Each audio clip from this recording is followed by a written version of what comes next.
হৰভোগবাসীৰ বাবে এক সুখবৰ। হৰভোগ মেইন ৰোডত কালী মন্দিৰৰ সমীপত শুক্ৰবাৰে বৰনগৰ ডেণ্টেল ক্লিনিক নামৰ এখন অত্যাধুনিক সা-সুবিধা সম্পন্ন দন্ত চিকিৎসালয় মুকলি কৰা হয়।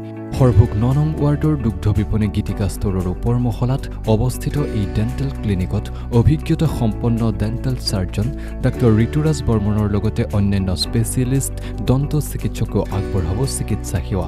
বিশেষভাৱে বৰনগৰ ডেণ্টেল ক্লিনিকত আপুনি পাব অৰেল চাৰ্জাৰী, অৰেল ইমপ্লান্টেশ্যন, অৰ্থোডন্টিক ট্ৰিটমেণ্ট আৰু পিৰিয়ডন্টিক ট্ৰিটমেণ্টৰ সুবিধা। অধিক তথ্যৰ বাবে 8383064633 অথবা 7577072053 নম্বৰত যোগাযোগ কৰিব পাৰিব ৰাইজে। নমস্কাৰ। আজি আনুষ্ঠানিকভাৱে আমি বৰনগৰ ডেণ্টেল ক্লিনিক বুলি এখন ডেণ্টেল ক্লিনিকৰ ইয়াতে আৰম্ভণি কৰিলোঁ।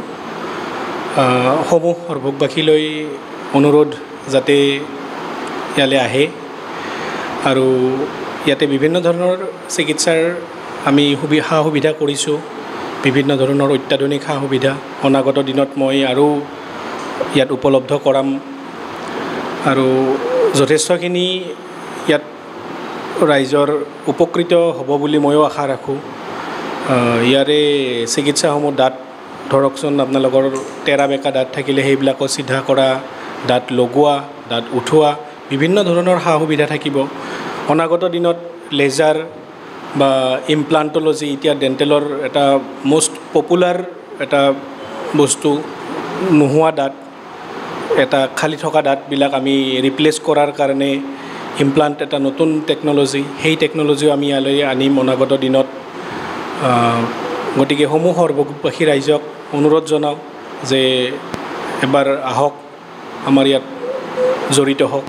আমাৰ ঠিকনাটো হ'ল হৰভোগ মেইন ৰোড, কালী মন্দিৰৰ সমীপতে গীতিকা ষ্ট'ৰ, আমাৰ গাখীৰৰ দোকান, দৈ গাখীৰৰ দোকান, তাৰ ওপৰ মহলত ফাৰ্ষ্ট ফ্ল'ৰত। হয়, মই যথেষ্ট আশাবাদী যে ইয়াতে মই বিভিন্ন ধৰণৰ উন্নত চিকিৎসা আৰু আগলৈকে প্ৰদান কৰিম বুলি ভাবি আছোঁ। মই ইয়াৰ আগতে GNRC তাত কৰ্মৰত আছিলোঁ 7 বছৰ ধৰি। এতিয়া ইয়ালৈকে ওলাই আহিছোঁ, মানে নিশ্চয় এটা মনত আশা লৈ ওলাই আহিছোঁ যে ইয়াতকৈ আৰু ভাল যাতে মই চিকিৎসা কৰিব পাৰোঁ হৰভোগবাসী ৰাইজলৈ। আৰু আজিকালি জানেই আপোনালোকে চবেই কি আপোনাক উন্নত চিকিৎসাৰ লগতে চাফ চিকুণতা, হাইজেনিটি বা ইকুইপমেণ্টবিলাক চাফ চিকুণ হোৱাটো খুবেই জৰুৰী।